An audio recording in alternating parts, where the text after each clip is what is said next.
I want to talk about the Continuum Fingerboard, which I've been working on for over 3 decades, for the last almost 2 decades, together with Ed Eagan. And nowadays, in the last 10 years, there's been this explosion of expressive controllers.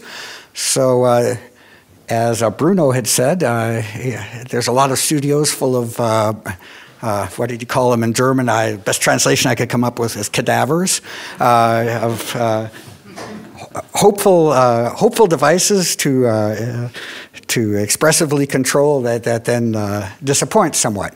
So I want to talk some about this since I've invested so much of my life into it. There's a real confusion about the capabilities of expressive controllers. There's use of all the same language that I've had on my website since the 1990s to describe all sorts of devices. So there's this misguided expectation now that if you buy this expressive controller or that expressive controller, they're interchangeable in the same way that, say, Midi controllers are interchangeable. In a Midi controller, you might get one with a snap action or one with a different kind of action, but in the end, they all control the sound about the same way.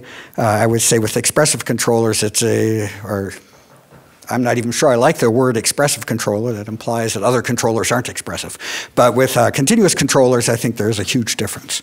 So we're going to give some examples of that. Okay, so I want to talk about the Continuum Fingerboard. You see one here, and there's one over there. Let's see here. If you look at the surface, it might be easier to see that one. You see some black lines and some red areas. That the black lines are just a reference. It's a continuous pitch instrument, so it's, as a joke, we used to call it a fretless piano. So it's you can place your fingers anywhere, which lets you play any tuning if you have the skill to place your finger properly. And if you don't have those skills, there's been features added because performers said, well, I'd have to practice for too many years to play.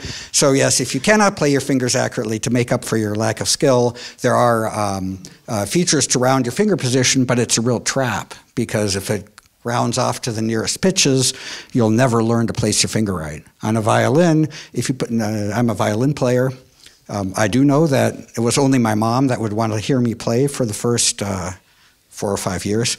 But in any case, on a violin, you put little dots on the fingerboard, and then you have to put your finger there. But if you miss, it still sounds wrong. The unfortunate thing here is if you miss, it sounds right, and you never learn the skills. So the better continuum players all really learn how to place their fingers, as any good high school string player can do.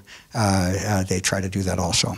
The instrument is totally continuous, so it builds somewhat on the theremin and the Martineau, which both were monophonic, and Trautonium, which was duophonic. And the sound synthesis builds largely on the idea of matrix analog synthesizers, but really taking to a new level in the digital world. I should explain some what's inside there. This is a piece of neoprene. That's what you see at the top. This is wetsuit material. And underneath that are hundreds of these precision machined rods.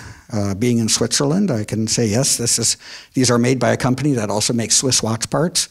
It took me a few decades to figure out that no, under a microscope, the machining needs to be right. You have a bit of the Princess and Pea problem. When you touch the surface, your fingers are so sensitive, they can feel all sorts of things, so it has to be very well machined. But there's these rods in there. They have magnets crimped in the ends. They're on piano wire springs. Underneath that, magnetic sensors, Hall effect sensors, and then ADD converters, and finally a digital signal processor to track the fingers and also make the sound. So it's an all-digital system, but it has a lot of appeal to people in the analog world, and the resurgence of analog modular has really helped because somehow that world is more open to the idea of continuous control than just starting and stopping sounds. Okay, so I want to talk about what's the idea. Now, I put expressive controller in quotes. I find the term a little bit offensive because it implies that you can't play expressively. Say in the acoustic world, a violin is expressive, but a piano isn't. I don't know about that idea, but in any case, this is a word that I did not coin, so I'll just say that. But expressive controllers really fall into two categories here, and I think the thing that Bruno was talking about is he was looking for the second category. And as far as the continuum is the only one that attempts to really do the second category in any serious way. The first category here is a new way to interface with familiar synthesizers and software. And this is a valid thing to do. You have all this invested in your samplers and all your different digital audio workstations, all these tools that you're familiar with, and all these sound generation capabilities. And you want some extension of the Midi keyboard. You want, some way to polyphonically pitch bend and also do polyphonic aftertouch, which exists but is very limited in most Midi keyboards. So that's one thing you might want to do. Where the continuum comes from is a very different thing. It's to try to make an acoustic-like experience out of playing an electronic instrument. And that's really radically different. So the idea of this is that, like in an acoustic instrument, the timbre controls on the timbre all throughout the note depends on tiny details of what you're doing with your finger, and or with your fingers, since it's polyphonic. So it's a difficult thing to do. It just starts with, can you even place your finger at the right location to get the right pitch? But there's much more to it than that. And in this talk, then, we're going to present 5 key features, 5 things that are unique to the continuum and that really are required if you want to have this acoustic-like experience, this very personal experience. When I say personal experience, what do I mean by that? If I were to sing for you, well, aside from you being very unhappy, I would be very embarrassed. It's very personal to sing. I'm really controlling my voice. I'm really doing it. Where if I could hit a note on a MIDI keyboard, I'm happy to do that. No problem, because it's not very personal. It's automated. It's strictly the sense of controller.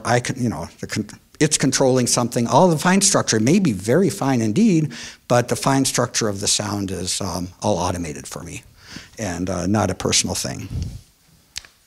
All right. Yes. Here you go. Okay.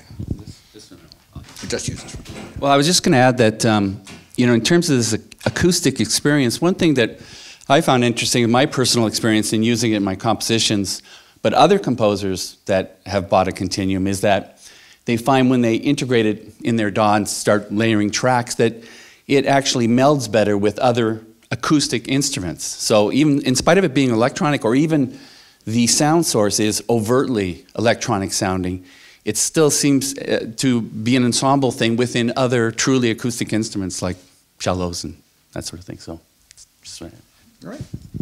Yeah, so there is this thing, I think often people say, oh, I want to play expressively, and of course, don't want to learn any new skills, and I'm not sure what expression without skill is, but in any case, there is such a thing, and there is a real question here, and I'm not putting down other expressive controllers, do you really want the acoustic-like experience? I mean, you have to think about that, because say, for instance, you're a flutist, you're a very good flute player, you're a world-class flute player, and you decide, well, you've never played trumpet before, but in 2 weeks you want to play a trumpet concerto with a symphony. People just laugh. I mean, and even if you spend the rest of your life learning trumpet, you may never get very good at trumpet. Just because you're good at flute, it's a very different world. And if you ever do get good at trumpet, you've ruined your lips and you can't play flute anymore. So there's a lot more buy-in. It's really quite a different world. And I think people imagine this is what they want, but many of the people imagining that have never played an acoustic instrument and really aren't familiar with what's involved. So as I say, we were going to do 5 different things here, just to show what is really required and what is missing from other so-called expressive controllers. The first thing is that low latency is very important for a feel of immediacy. Now the immediacy that we can show here, why don't you go ahead and show some of these sounds. The immediacy you're going to hear here is at the onset of sounds, because that's an easy thing to show, but there's immediacy throughout the whole feedback loop, right? You've got an audio feedback loop here, and you need fast response to what your fingers are doing.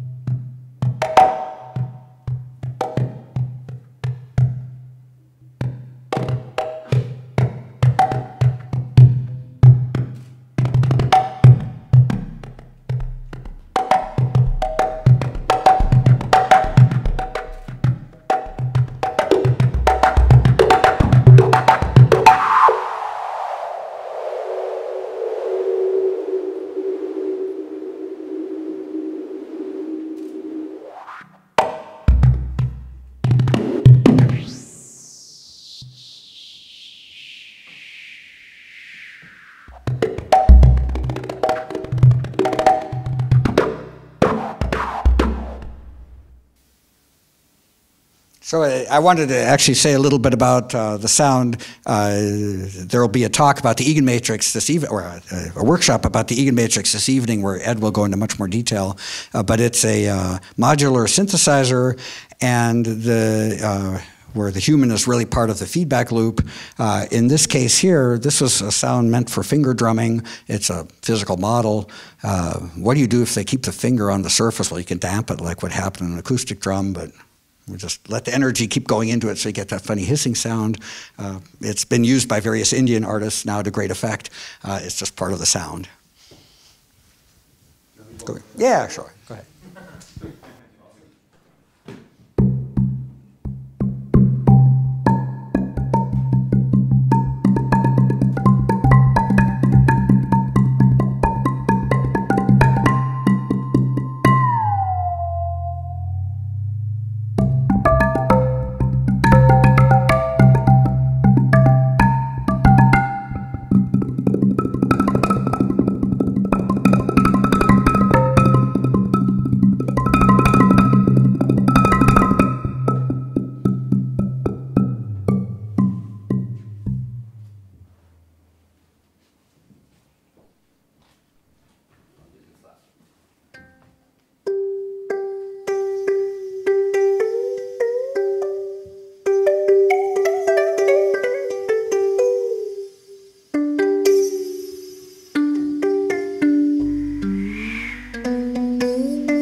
Oh yes, and this evening's workshop, there'll be some more about this and different ways of different issues in the playing styles and such. I did want to mention something. This is related somewhat to the fact that it's difficult for the synthesizer to be, have this sub-millisecond response to what you're doing. But similarly, it's also, and for the sensing system, but it's also difficult for a performer. If you have a polyphonic continuous pitch instrument where you have to place your fingers accurately, common sense tells you, well, you can't play very fast. And in fact, it's commonly accepted that only keyboards can do this. There is a recording which I assumed to be faked, and only in recent years, after the first ContinueCon, we had endless discussions about it, and I'm now convinced it was for real. But in 1933, the Trautonium user's guide. Now, most people don't know much about Trautonium. It was unfortunate time in Germany's history, and an unfortunate use for the government to show off what Germans could do, and so most people have wanted to forget about it. But it turns out Oskar Sala did amazing things, and most people know, at least in the US, only know Oskar Sala for his composition in the one Hitchcock film that doesn't have a music soundtrack, or actually does, in The Birds. He composed all those bird sounds. And so he played that on Trautonium, but he also played very traditional music on the Trautonium very quickly. In their user guide from 1933, in Abbildung 7 here, you can see one of the tricks they used is because both hands, it's not a right and left hand separated instrument like the theremin or like the Martineau, you can use both hands to do pitches. So the idea here is you park your hands in a position for one octave. You can see this is probably a major scale, just from the finger positions. And now with the use of a foot pedal that he had, which could go up an octave or down an octave, he could, without moving the hands at all, like in a piano, yes, you can move quickly, but you still have to move your hands. Here, the fingers only move vertically, and he could play extremely fast passages, ones that I always assumed were faked, by just parking the hands in one position for the fast passage and then using foot pedals to switch octaves. It takes incredible skill, though, to move that pedal at exactly the right time. And in fact, in later videos, when you see Oskar Sala explaining his technique, he is not very good at it anymore. This is something he could do when he was very young. But if you're interested at all, check out the Gensmer Rondo. There's a nice YouTube recording of that disc.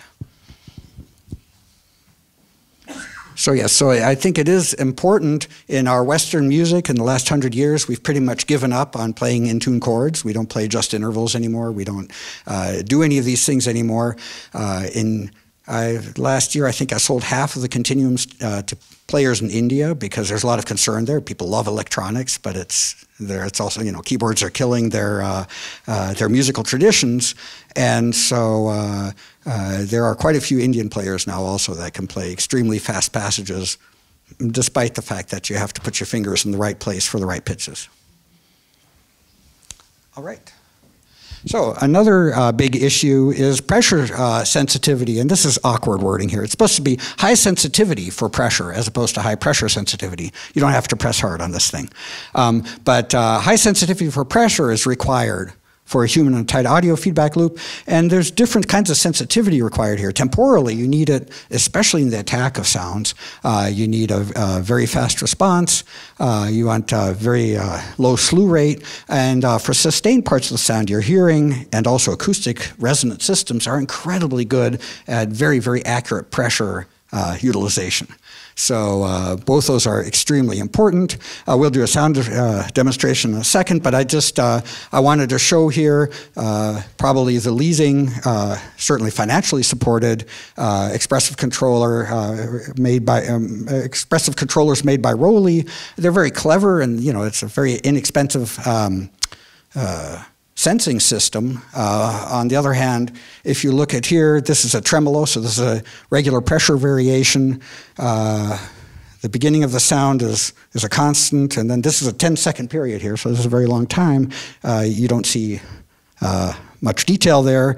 This is a similar thing done on the Continuum, and you see much detail there. So it's the pressure sensitivity is several orders of magnitude higher there, both in time and in amplitude. So there is a question, you know, which of these will sound more personal? Well, certainly the second one. There's another question, though, which is an important one, which you consider. I've had people buy Continuums and receive them 2 weeks before they want to play a concert. And you want to consider, well, which one sounds better? Now, I grew up as a violin player. I was forced to play because my mom made me do it. It was horrible. One of the things I had, which in our part of the country is called a nanny goat vibrato. I had a terrible vibrato, and certainly this tremolo may have a similar problem. If you had a regularized thing like this that only has a very low bit rate, yes, it might actually sound more palatable, but it doesn't mean it's certainly not very personal. Okay, so, do you want to go ahead and show some examples?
So, Ed, you might turn off that display. It's pretty misleading. So there's a display up there which has screen accuracy of pixels, which unfortunately, jumps when the next pixel is reached, and that's not what you're hearing. But if you're looking at the screen, it implies a very low accuracy. So there was an example of sort of just straightforward pressure. I think the next thing, do you want to show the pressure-weighted portamento? Yeah. So one of the issues is you make a polyphonic instrument. I was very surprised to learn after putting so much work into trying to make an accurate polyphonic instrument that people just wanted to play one note at a time. But the idea is that you would track several fingers, and the combination of the fingers actually make a single pitch. It's very important if you, for instance, in wind instruments or something, there's all sorts of idioms that are very difficult, like a fall on a sax, say. It's very difficult, unless you can roll your fingers in a similar sort of way, very difficult to get anything that's reminiscent of that kind of sound. In this case, it's a pressure-weighted portamento. So in keyboards, you have a portamento time, and the portamento is sort of this rather antiseptic, very similar stale thing that happens between pitches. You can send rates or times. In this case, it's a pressure-weighted portamento that he's going to show, where the trajectory of the portamento is different for every note, and it's controlled by your finger pressures, the relative finger pressures on the notes.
So in that example, the glissando, the pressure-weighted portamento is done over big areas, so it's very clear what's happening. It's a useful effect, and it's actually very different sounding than if you slide your fingers from one to the other.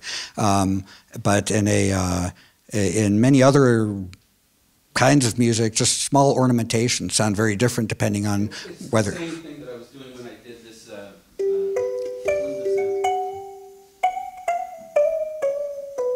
Right, the ornamentation there is a slide as opposed to notes sequentially played. Do you want to do the energy buildup?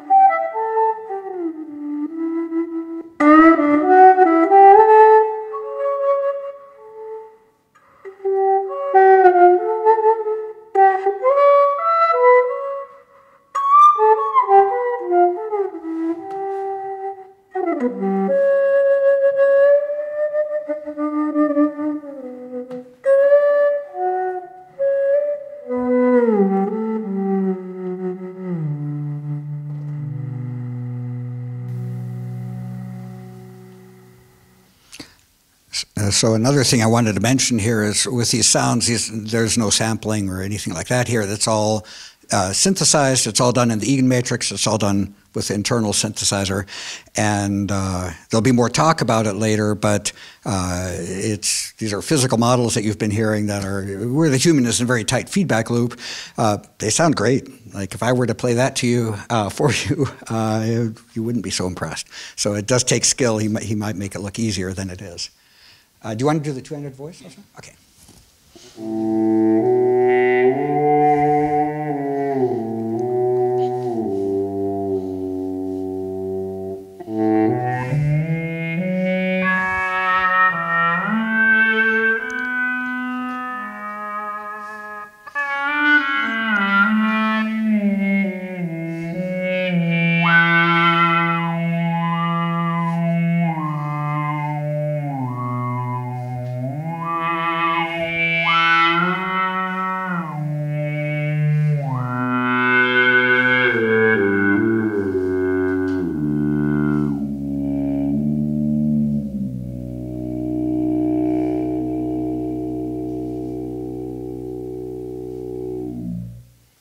So in that example, he's actually using two hands, and one of them is controlling fairly straightforward formant filters.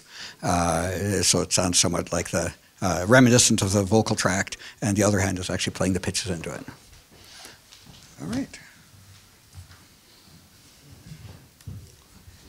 So a note onset is an extremely important thing, and unfortunately something that along with tuning, with tuning, it's being a violin player, hearing the antiseptic in-tune quality of electronic music is sometimes featured. And when it's featured, it's necessary, it's important, but more often than not, it's something that happens because we are keyboard-centric. Another thing that happens is the onsets of notes. If you play your samples for your violin and such, if you play the same violin sound at the same pitch and same volume twice in a row, it'll be very similar. And that doesn't happen on an actual violin. You'll say, oh yeah, those sound the same, but they don't. So the note onset is an extremely important part of a sound. It's part of the reason why if you go to a concert of, say, violin playing, you can want to hear more after 2 hours. If you go to a concert where the person only plays one patch on their synthesizer and never changes it, after 2 hours, well, you'll have left before then. So the small variations in the sounds is extremely, extremely important.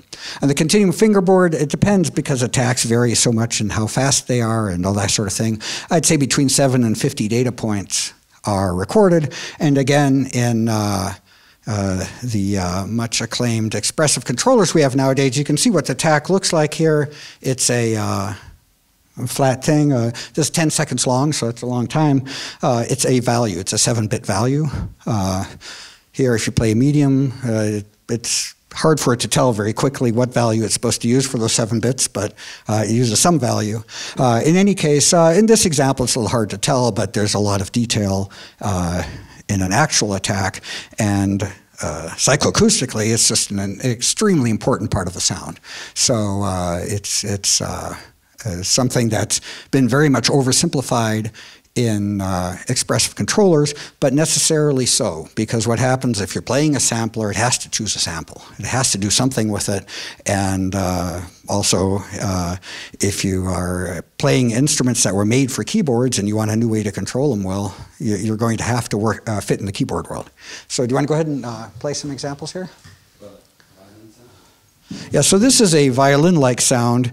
I want to preface this with that Ed was very unhappy about, he doesn't like imitating direct imitations too much, but I think it's a good idea because, as has been mentioned several times already, if you don't know what the goal is, especially for a listener that's listening for the first time, it's just very hard to tell what the quality of synthesis is because they don't even know what you had in mind. So this is... I'll add something there. So when I do sound design, I start off and I say, oh, well, maybe I'd like to do a string-like sound. And so I use that as my starting point, and then I see where the system wants me to go naturally.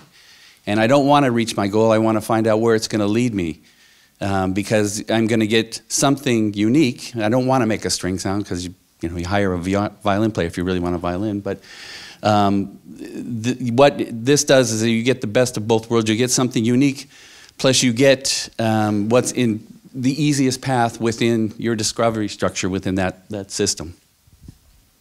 I would also like to add to that, engineers, being an engineer and not or a musician, but not a good one, being an engineer, the engineer's job is to make things easy. But that's also to a great extent meant just de-skilling musicianship and making it so you can press the flute button or the trumpet button and you don't have to have any special skills to play any of those sounds. In this case, though, I would very much caution against this. I get people then that practice this sound. It's not particularly difficult to play. But they practice the sound for a while and then think, oh, well, so I've mastered violin.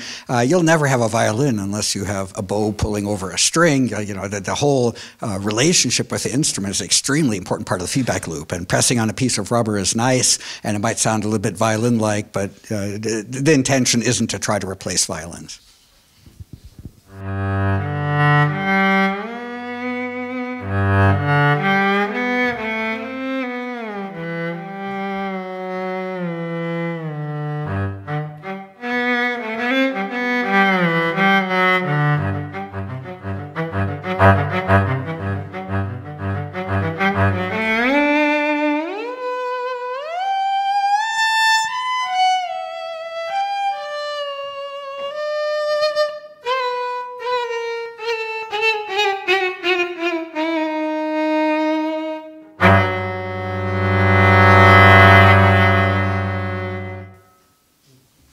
Yeah, so the thing to notice there is that okay, it isn't really a violin synthesis. If nothing else, I'm switched to viola because they were more in demand in our town, and I was treated better as a violist. But one of the most fundamental things you do is decide what string to play things on because it sounds different on different strings, and we make no attempt to do anything like that. It's not supposed to be a simulation on that level.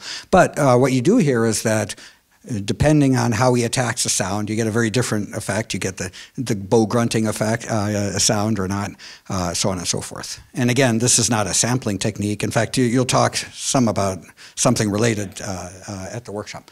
Okay, why don't you go ahead. Okay, so then the other issue is pitch sensitivity. Now, from being a not so B- violinist and violist, I know this big one. But if you want to look at the pitch sensitivity that actual acoustic instruments have, I'm most familiar with violin, it's incredible. It's about 30 microns. Now, you look at your fat finger, it's got bony parts and flabby parts. You know, how can that possibly be good to 30 microns? I mean, that's a joke. And it is true. I couldn't press a spot on a page and within 30 microns hit where I was supposed to hit. But in a feedback loop, you have incredible positional accuracy. And so a human can do this if they're in a tight feedback loop. You can't do it if you have a controller. That's a one-way thing. But if you have a tight feedback loop, you can do it. Do you want to go ahead and do that? Well, did you want to show this? Yeah, I think so for this one, the surface display shows pitches really well because that's actually a big concern. That's something we tried to show well. We didn't want to use up too much screen, so dynamics are not. So yeah, go ahead and just play a note and do a slow vibrato. Yeah, okay, so he's moving his. Yeah, so that would be on an equal tempered scale, and then you can see it moving right and left. It jumps a little bit because it's this is written in Max MSP. It's just a visual interface, but it's yeah, and so the screen update isn't super fast, but you can see how it goes, and it shows to the left or to the right of a reference. So if you want to play a blue note or something and you're practicing, you can look at the screen and see what's going on. Go ahead and play some.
But you can see it, you can hear too, the adjustments he makes, like if you want to adjust interval, if you want a proper interval, yeah, just like any other acoustic instrument player, you adjust your fingers to get the right interval, but the device... Yeah, sometimes not quick enough. Ed had this interesting, or maybe I'll let you say that tonight. I don't know what your catchphrases are for tonight. But this he has this no, he has this idea that you strive for perfection, but actually much of the beauty and variation in the music is when you miss the perfection. As long as you don't miss too much. Yeah. All right. So I wanted to say a little bit about this. I showed you, or somewhere here, I had one of these aluminum rods. If you own a Continuum, please don't do this without asking me first. But if you have a Continuum that's underneath the neoprene, as I said, there's a bunch of rods. Here they're not very straight. When they're actually compressed, they're very to very small distances. They're all even, so you can see they're a bit helter-skelter there. But in any case, these rods are actually quite wide inside the continuum. They're 0.2 of an inch, because I come from an electronics world that's inch-based. There's no real musical reason for that. It doesn't divide into half-step accurately or anything like that, and it doesn't matter if it's accurate. You don't hear where the rods are. But these things are very, very wide, and there's a very simple technique, because the sensors are accurate if you're centered on what happens to be on a rod or on a magnetic sensor, on a Hall effect sensor. You're in the middle, but if you go a little bit to the left or a little bit to the right, a vertical parabola through the data tells you where you're at, and yeah, that's good to about a 5/100th of a cent, 5/100th of a half step. So a very straightforward technique as long as the sensors are accurate. Okay, well, there's like I say, there's 30 years of history here. There's a lot of different things. It turns out that in a lot of these instruments, if you want to have accurate pressure, I tried very many different sensing techniques and ended up with a fairly expensive one that worked. One of the things you want is that your pinky can play the same sorts of things as your thumb can, and they're very different sizes.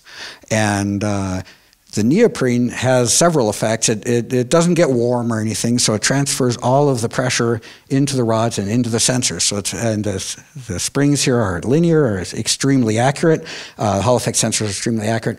The neoprene has nice properties. One of them is that it's sponge-like. As you press harder, you actually move less far, and that feels natural.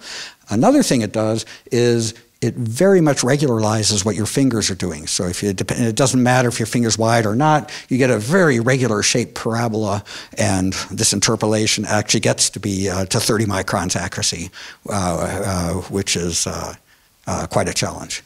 So this is the final slide. So I'm not going to go too long. My wife always complains when I go too long. So there we go. So the fifth thing now is the synthesis method. I put this on one slide. There's actually a lot to every one of these slides. But for the synthesis, it's extremely important that the synthesis supports this tight audio feedback loop, that it's very immediate, which means fast. It's very controllable, which means it has to be accurate. It also has to be expressive, and that's sort of a catch-all phrase. What does that even mean?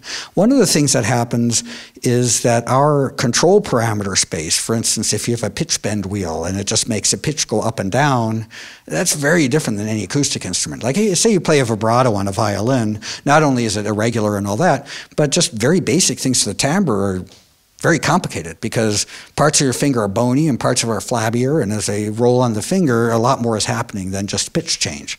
So you want to have some capability to do complicated mappings that are, but not so complicated that you can't control them. So that's what the Eagan matrix is about. It turns out that people always want to have an hour introduction to the Eagan matrix, and after that know how to do it. Well, I say yes. Say you want to be a professional violinist, I can give you an hour introduction to violin playing, but you might still not be a professional violinist. And sound design isn't a joke in this case. It isn't this easy thing where you have a standard thing, you twist some knobs and a good ear gets you through. You need the good ear, and many engineers that understand something like the Eagan matrix are lacking on the ear, but you also need a real mathematical way of thinking, which Ed will talk about some. I do want to give a quick introduction to the idea here. This is the matrix for, that violin sound you heard earlier. I don't know if it looks complicated to you. Being an engineer, seeing big formulas all the time, it doesn't look that complicated to me. Surprised it works so well. But in any case, at these various places here, placed around the matrix, are formulas, like at this matrix point and this matrix point, there's formula G, which is being shown at the bottom. It's selected right now. And Ed can give you more details later, but the X position, which are the pitch position, right to left position, the Y position, or front to back position, and the pressure through various transfer functions for various transformations, and in this case with some offset and to the 1.5th power and a few other funny things. In any case, they are controlling the flow of data in the horizontal direction here from a source to a destination in the matrix. So the idea is that in a non-trivial way, your finger positions in many different places in the matrix will control parameters. And it turns out that today at the workshop, you're going to hear one synthesis technique because we have many, but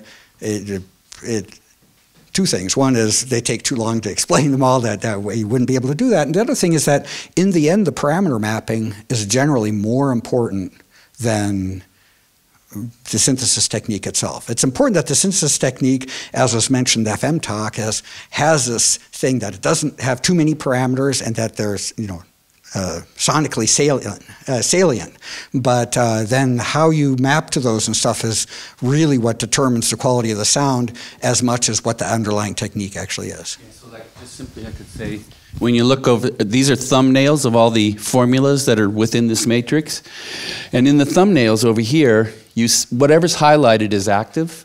So just simply you can see the pressure, Z, is active in 6 different formulas. So in at least 6 different matrix points within here, the pressure is doing something unique in each one of those formulas, and unique in the sense that it's at a particular source and destination matrix conversion point. But the thing to notice about this, though, is in some sense this is a very shallow system. It really is just a matrix. It really is just what you're seeing, and I'm quite impressed and proud of the variety of sounds that we get out of it. But again, in the end, the most important thing is, after a good sound design, is can the performer really take advantage of it? I do want to show a few more examples here. Do you want to play the slide? Which is the non-real one? Yeah. So he's going to play you an example of a physical model, and it's being an engineer and having kids that like to play Minecraft and do all sorts of screwy things with the Minecraft physics, which turn out to be only vaguely related to real world physics. Here is a sound that actually I think is quite beautiful, but is a physical model of something you couldn't possibly build. It has a very simple idea. The even harmonics go sharp in pitch, and the odd harmonics go flat, depending on what you're doing. But it makes for a very beautiful sound, and yes, a physical model of something that doesn't actually exist in the physical world.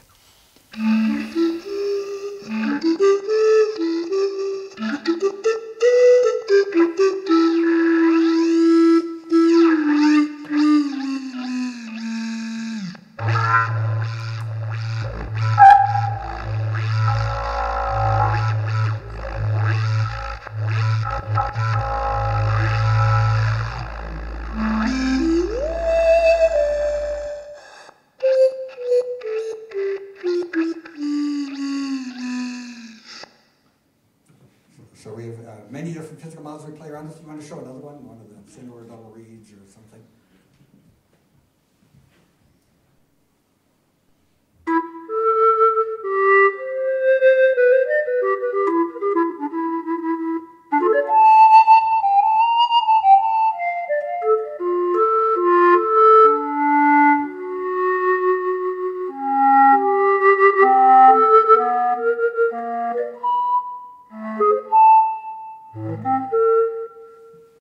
Okay, well, thank you.